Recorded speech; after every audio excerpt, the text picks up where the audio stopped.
Just ఒక 200 మీటర్ల దూరం వెళ్ళడానికి కూడా మనం బస్ అనో, ఆటో అనో లేకపోతే కారు, బైక్ ఇలా వెళ్తున్నాము.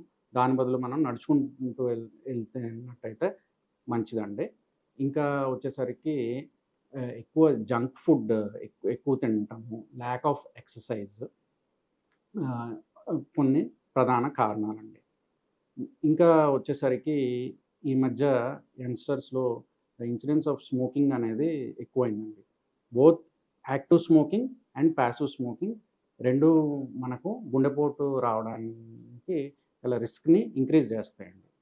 సో, ఏంటి యాక్టివ్ స్మోకింగ్ అంటే ఒక మనిషి తను సిగరెట్ తాగుతుంటే అది యాక్టివ్ స్మోకింగ్ అండి.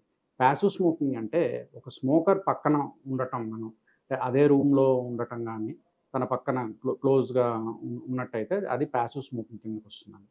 So, passive స్మో